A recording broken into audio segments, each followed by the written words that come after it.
जब मैंने धर्म शब्द को इनकार किया, मेरा अपना अनुभव, मैं कभी सोच भी नहीं सकती थी कि अब जब भी मैं कभी कंप्यूटर को ऑन करूँगी तो मेरे में ये कभी आएगा कि मैंने कोई धर्म का हिस्सा नहीं पढ़ना और ना ही देखना और सुनना है।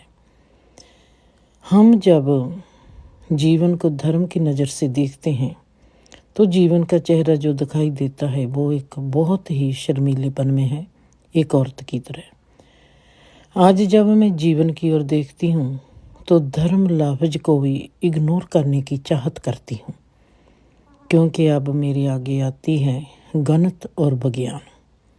विज्ञान एक सही मर्द की तरह मेरे को लगने लगा है और विज्ञान वो असली मर्द है जो जानता है कि वो कभी भी जीवन की शतरंज रानी के बिना नहीं जीत पाएगा।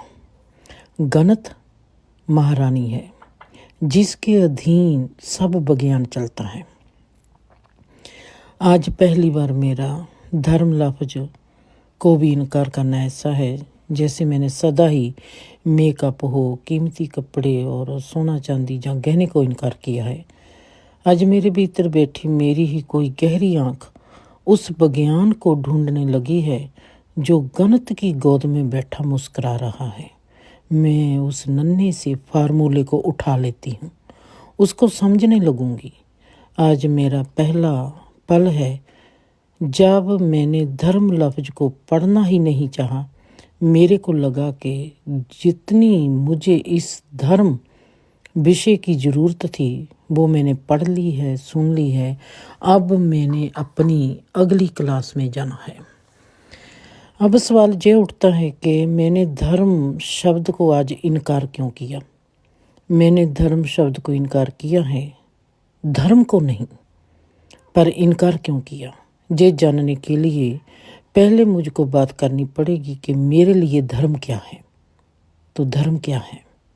मेरे लिए धर्म क्षेत्र वो है जो कि व्यक्ति को व्यक्ति के स्वरूप से मिलवाता है कि तू है ये। जब भी कोई भी व्यक्ति खुद के असली रूप से मिल जाता है तो उसको धर्म क्षेत्र को आत्मबोध भी कहते हैं।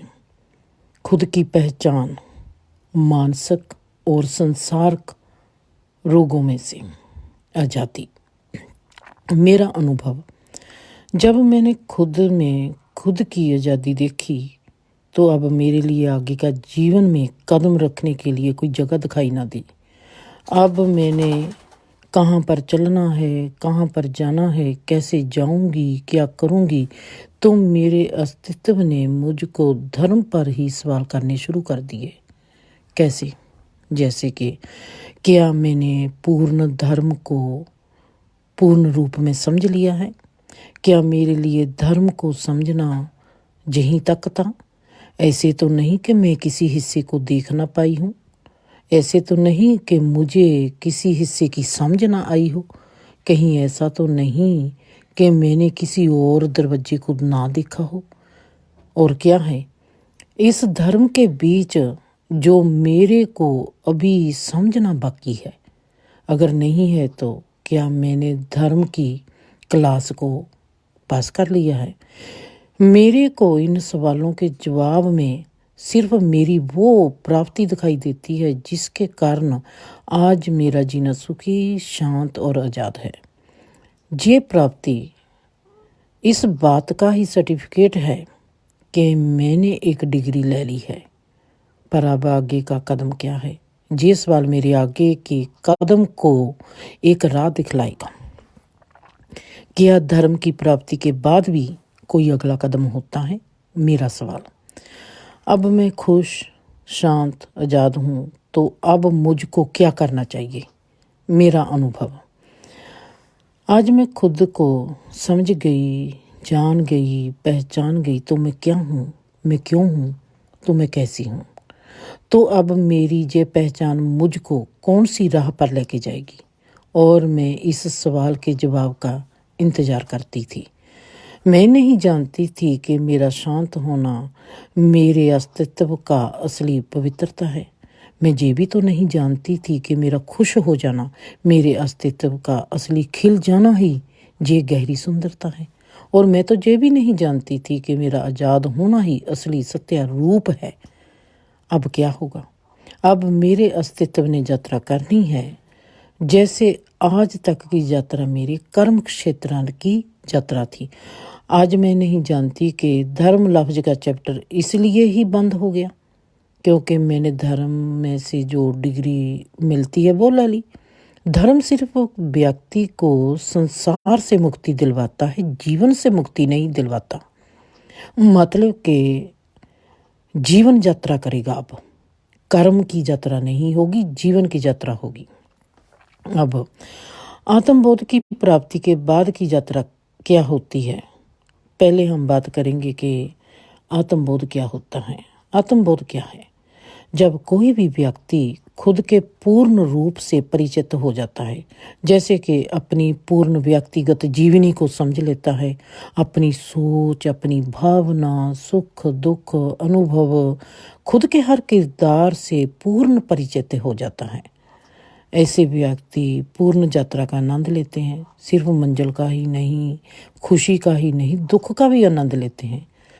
जो खुद के स्वभाव के रंग में रंगा गया और उसमें खुश है, आज़ाद है।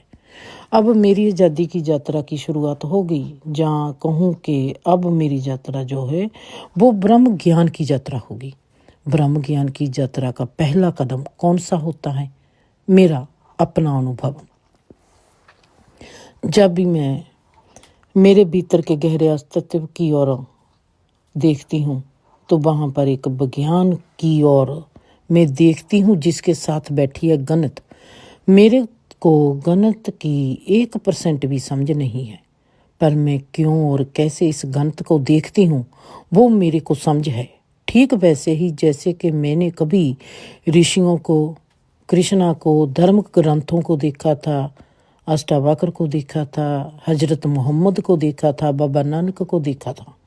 मेरे देखने में एक ऐसा फार्मूला बैठा है जो अब मुझको विज्ञान के जरिए परमात्मा के साथ और मेरे साथ मेरी मुलाकात करवाएगा।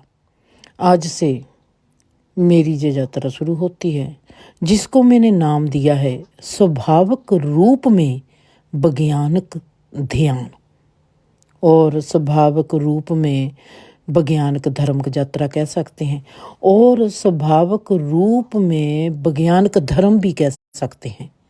अब जहाँ पर सवाल पैदा होता है कि मैंने ये नाम क्यों दिया है। इसको ये नाम देने से मेरे पास 2 कारण हैं। पहला ये है कि मैंने देखा है कि व्यक्ति की यात्रा बहुत जन्मों का जोड़ है और वो अपनी इस यात्रा पर लगातार आगे बढ़ता जाता है। तमाम उम्र मेरे को 2 ही भाव सबसे ज़्यादा और सबसे गहरे काम करते हुए दिखाई दिए मेरे में। एक तो मेरा था अजनबी भाव, जो पहला था वो मेरे में था अजनबी भाव, और दूसरा था मेरे करने के लिए जहाँ पर मुझको कभी भी कुछ दिखाई नहीं दिया। जैसे मैंने बचपन से लेके आज तक धर्म का अनुभव की यात्रा की है, आज वैसे ही मेरे आगे गणित आने लगी है। गणित को देखने और समझने के पीछे मेरी सोच धर्म की ही है। जैसे आज मैं सोच रही हूँ कि जैसे आज मेरे जीवन ने पासा पलटा है, ठीक ऐसे ही अगर मैं बचपन से ही अच्छा गणित का विद्यार्थी होती तो आज मेरे जीवन में धर्म आ जाता। तो मैंने कैसे सोचना था वो मैं आज सोचना चाहती हूँ। ठीक आज मेरी सोच ठीक ऐसे ही काम करती, बस विषय और वस्तु में तब्दीली हो जाती। अगर मैं गणित की स्टूडेंट होती, मैं गणित की स्टूडेंट नहीं थी, मैं थी धर्म की स्टूडेंट। अब मेरा सवाल यही है कि जब मेरे को आकार की जानकारी मिल गई तो क्या होगा? धर्म की जानकारी में से शांति, सुख और प्यार आया, और गणित में से क्या आएगा? ये है मेरा सवाल। ये मेरा सवाल मेरे ही आगे एक ऐसे अंदाज में खड़ा है जिसको मैं मजाक भी कह सकती हूँ और सवालिया चिन्ह भी कह सकती हूँ। क्यों? आकार से क्या जानकारी मुझको मिलेगी? किसका आकार? इंसान का आकार या किसी जीव का आकार? आकार, जहाँ निराकार का आकार, जहाँ इस ब्रह्मांड का आकार, जिस सवालिया चिन्ह भी कह सकती हूँ, आज मेरी इस स्वाभाविक रूप से वैज्ञानिक धर्म की यात्रा की शुरुआत है, जिसके बारे में मेरे को बिल्कुल भी पता नहीं है। जीवन ने क्या सिखाना है और कहाँ पर लेके जाना है, इसका भी कोई पता नहीं है।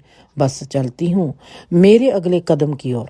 क्या होगा क्या नहीं होगा ये भी मैं नहीं जानती, सिर्फ ये जानती हूँ कि मेरे में बहुत ही गहरी विशालता और बहुत ही गहरी गहराई आएगी, जो मुझको बताएगी कि अगर मैं धर्म शब्द को इनकार किया है तो आज की इस गणित को और आज के इस विज्ञान को समझने के लिए, और वो मुझको क्या समझाएगा, इसके साथ हम चलते हैं अगले चैप्टर में।